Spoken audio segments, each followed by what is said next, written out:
Welcome to SURESCORE as Institute Barnala. There are a number of different recordings and you will have to answer questions based on what you hear. All the recordings will be played once only. There are 4 sections and at the end you will be given 10 minutes to transfer your answers.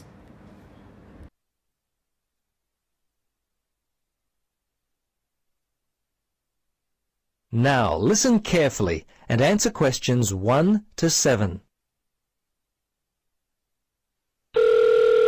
Central Realty, Jill speaking. How can I help you? Yes, hello, Jill. I've got a problem, a complaint I wish to register. Who should I speak to? You'll want to speak to Tracy, the residential manager. Just a moment and I'll put you through. Thanks.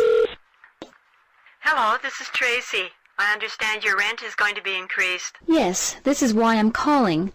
I was told that my rent would not be increased for the length of my 6-month contract, which I signed only 4 months ago.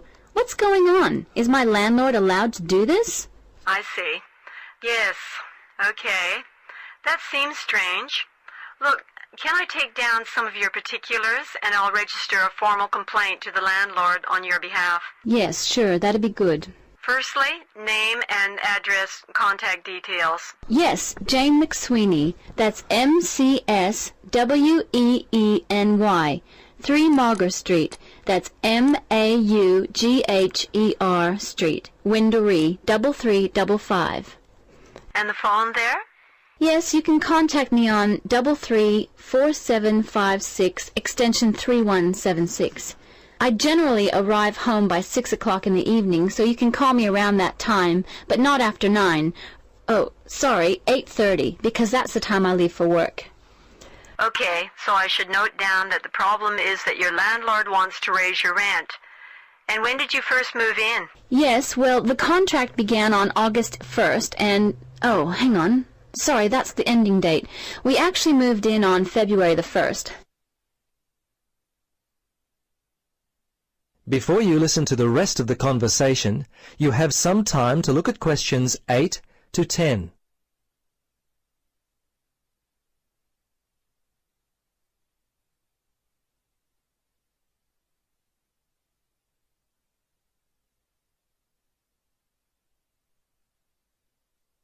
Now, listen carefully and answer questions 8 to 10. Okay, good. Now, if need be, you will have to send a letter to the Rental Tenancy Board. But as I said, first let us approach your landlord on your behalf and see if we can work out the problem before it gets to that situation. I'd be very surprised if you have to send a letter. 95% of these kinds of problems get solved early on. Okay. Now, if you have any problems you need to discuss, feel free to come in and talk with the general manager. In the meantime, if you would just wait until we receive an answer from your landlord, we'll be able to then plan our next step. Is there anything else I could be doing? Well, you could write a letter to the RTB listing all the events as they happened from your point of view. But as I say, hold on to it. Don't send it unless we have to. Well, that's about it for now. Thanks for your call. I'm sure we can sort this out. Thanks very much for your help. I hope we can sort it out too. Bye for now. Yes, bye. That is the end of part 1.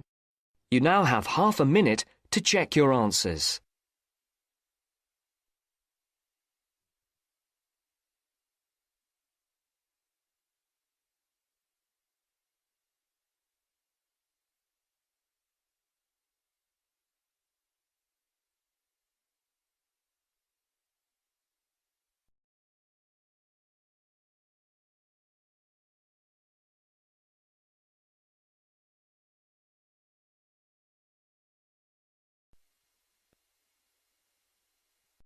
Now turns to part 2. Part 2.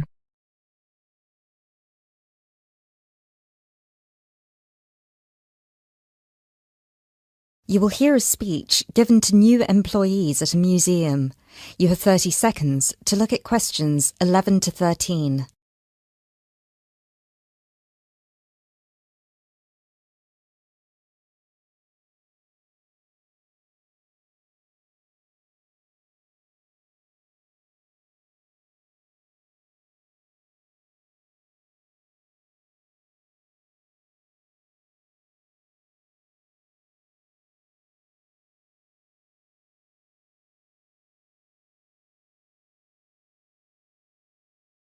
Allow me to introduce myself. My name is Peter Myers, and on behalf of everybody here at Stevensbridge Dungeons, I would like to welcome you all to our entertainment team. This year, the hiring process was especially competitive, and it might interest you all to know that for every position there were almost 30 applicants, so you really are the best of the best. In a moment, I will take you on a tour of the museum so you can get an idea of what the space is like.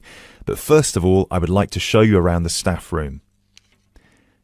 Our staff room is located at the back of the building over here.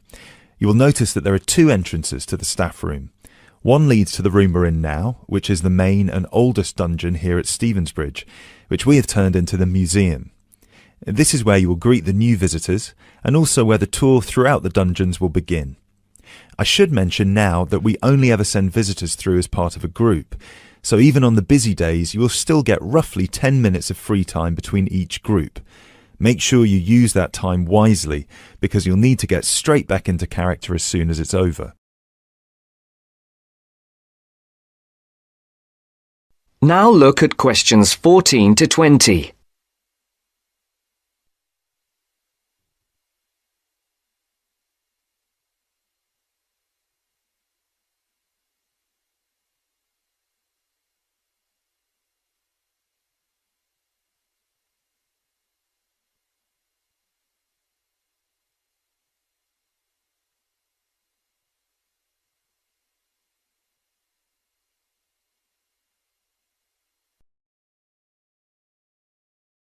Right, follow me and I'll show you the layout of the museum.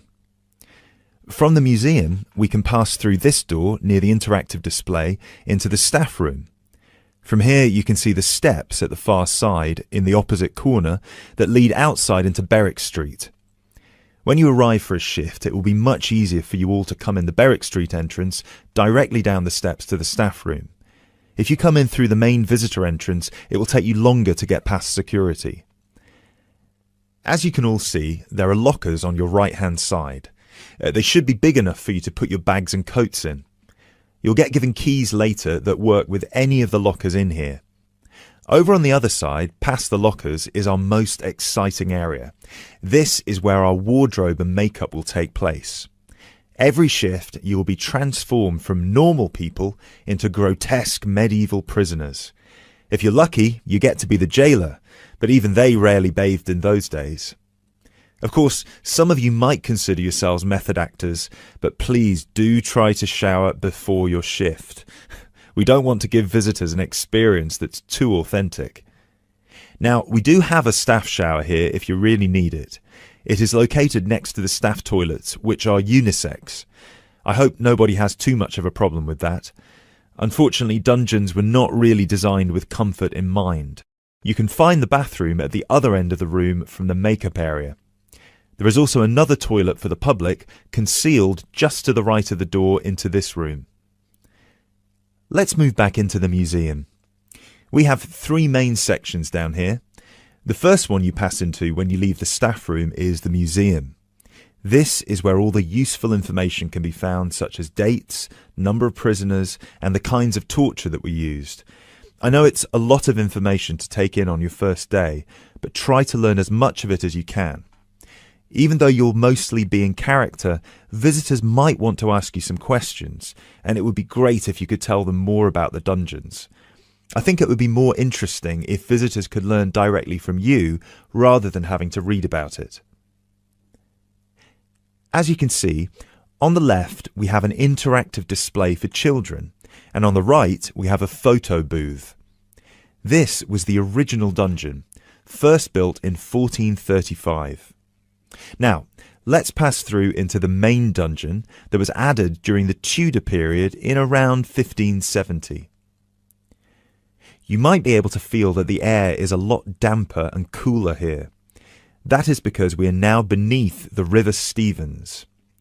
This is primarily the room in which most of you will be working. This is where many high-profile religious figures were held, sometimes for years on end. Depending on the roles you'll be playing, you can either be chained up, free to roam, or, if you're a jailer, wandering between prisoners to keep an eye on them.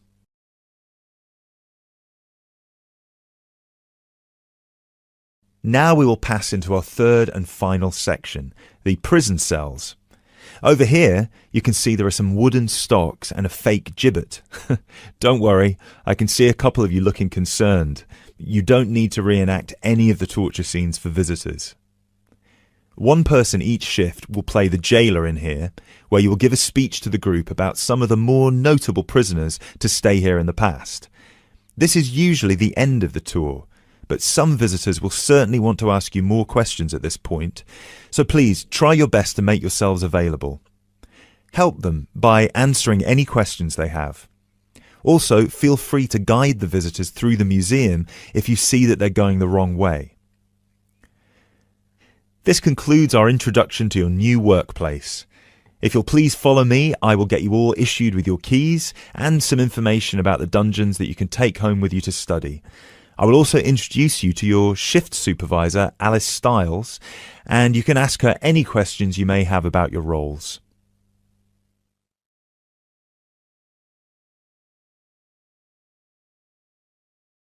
That is the end of part 2. You now have half a minute to check your answers.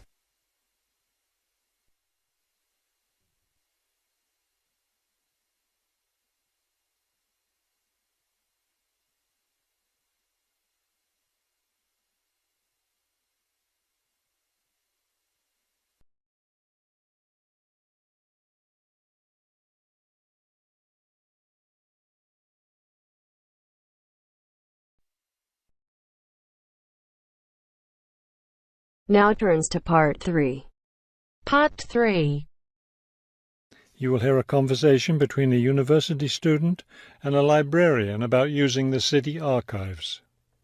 First, you have some time to look at questions 21 to 24.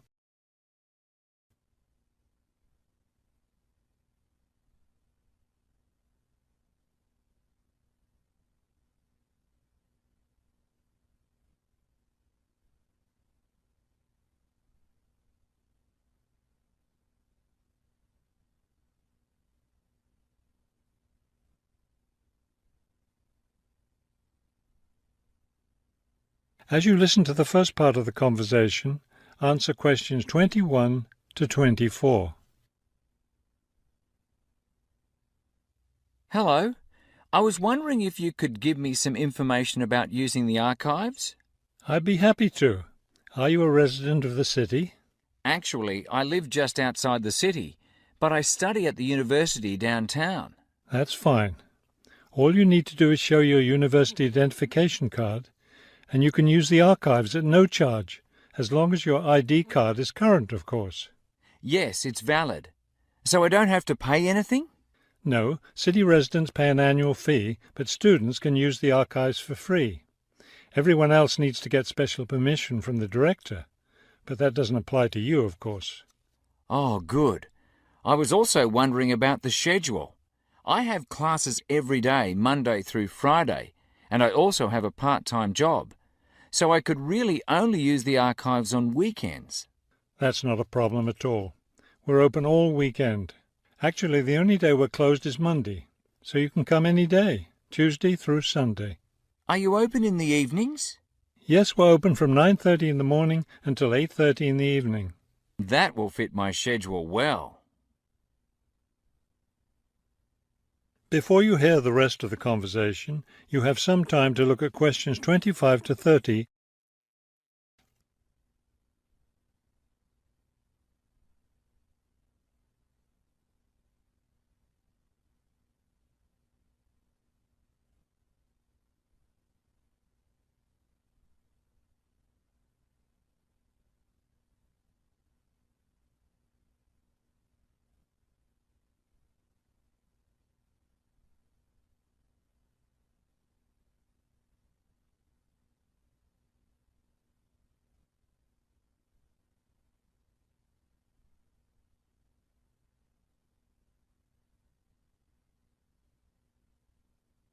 Now listen and answer questions 25 to 30. Is there something else I can help you with? Yes. One thing I'll be needing to see for one of my class projects is old photographs. Do you have photographs of the city in the 19th century that I could look at? Yes, we store all the photographs in the basement. Those stairs over there will take you down to the photography collection. Just tell the librarian there what you're interested in, and he'll help you. Those would be 19th century photographs? Yes, the entire collection is there. Now, if you're interested in seeing documents from the 19th century, those are right here on the ground floor. I would like to see some of those documents. Does that collection include newspapers too? No, all the newspapers from the earliest ones in the 18th century up to the current time are on the second floor. Here, let me just give you this map of the archives and you'll be able to find whatever it is you need. Thank you. Oh, I see you have a whole room devoted to maps. Yes, on the third floor. That's great, because one thing I need to do is look at how the city has developed over time. I'm sure you'll find a lot of helpful information there. Of course, some of the maps are several centuries old, so generally visitors are only allowed to see photographic reproductions of them. That shouldn't be a problem. What's this on the fourth floor? Ogden's Woolen Mill. As I'm sure you know, Ogden's Woolen Mill was the major entity responsible for the growth of this city in the 19th century. The Ogden heirs gave money for the archives to devote an entire floor to information about the history of the mill. Will I be able to find information about the Ogden family there? Photographs, personal papers, things like that? Probably the family photographs are stored downstairs in the photography collection. The personal papers would be on the fifth floor, where we keep all the personal papers of famous residents of our city. Thank you so much for your help. I'll be able to do a lot of my research here.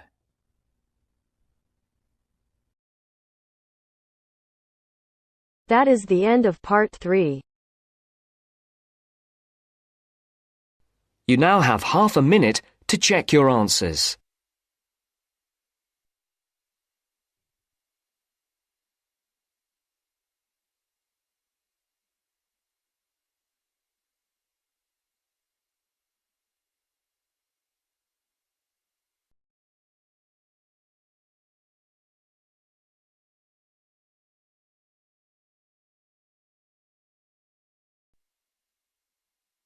Now turns to part 4. Part 4. You will hear a man talking on the radio about dogs which help people with their work. First, you have some time to look at questions 31 to 40.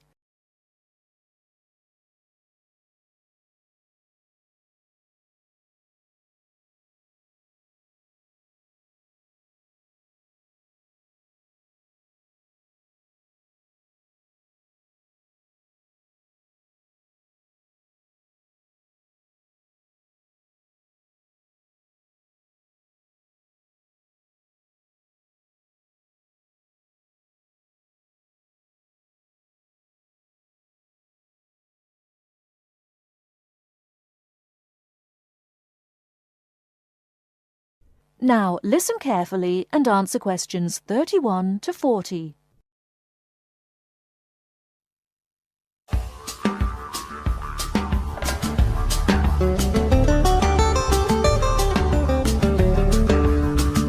Welcome to this week's edition of Countrywide.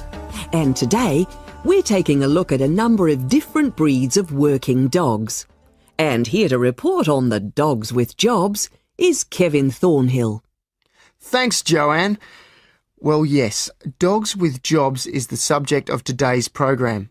Dogs have earned themselves a reputation over the centuries for being extremely loyal.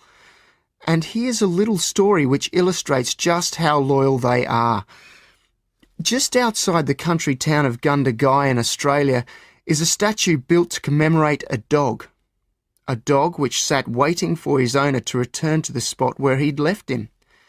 Well, the story, which was immortalised in a song, has it that the poor dog died waiting for his master, 5 miles from Gundagai, which is where they built the statue.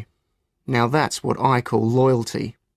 Well, because of their loyalty and also their ability to learn practical skills, dogs can be trained to do a number of very valuable jobs. Perhaps the most well-known of working dogs is the Border Collie sheepdog. Sheepdogs which work in unison with their masters need to be smart and obedient, with a natural ability to herd sheep. Some farmers say that their dogs are so smart that they not only herd sheep, they can count them too. Another much-loved working dog is the guide dog, trained to work with the blind. Guide dogs, usually Labradors, need to be confident enough to lead their owner through traffic and crowds, but they must also be of a gentle nature. It costs a great deal of money to train a dog for this very valuable work, but the guide dog associations in the UK, America and Australia receive no government assistance, so all the money comes from donations. Another common breed of work dog is the German Shepherd. German Shepherds make excellent guard dogs and are also very appropriate as search and rescue dogs, working in disaster zones after earthquakes and avalanches. These dogs must be tough and courageous to cope with the arduous conditions of their work, and so that they can be sent anywhere in the world to assist in disaster relief operations, effective dogs and their trainers are now listed on an international database. When you arrive at an airport here, you may be greeted in the baggage hall by a detector dog, wearing a little red coat bearing the words "Quarantine." These dogs are trained to sniff out fresh fruit as well as meat and even live animals hidden in people's bags. In order to be effective, a good detector dog must have an enormous food drive. In other words, they must really love their food. At Sydney Airport, where there are 10 detector dogs working full-time, they stop about 80 people a month trying to bring illegal goods into the country. And according to their trainers, they very rarely get it wrong. Another famous working dog is the husky. Huskies, which originally came from Siberia, have been used for decades as a means of transport on snow, particularly in Antarctica where they have played an important role. Huskies are well adapted to harsh conditions and they enjoy working in a team. But the huskies have all left Antarctica now because the international treaty prohibits their use in the territory as they are not native animals. Many people were sad to see the dogs leave Antarctica, as they had been vital to the early expeditions and earned their place in history along with the explorers. That is the end of listening test. Now you have 10 minutes to transfer your answers to your answer sheet.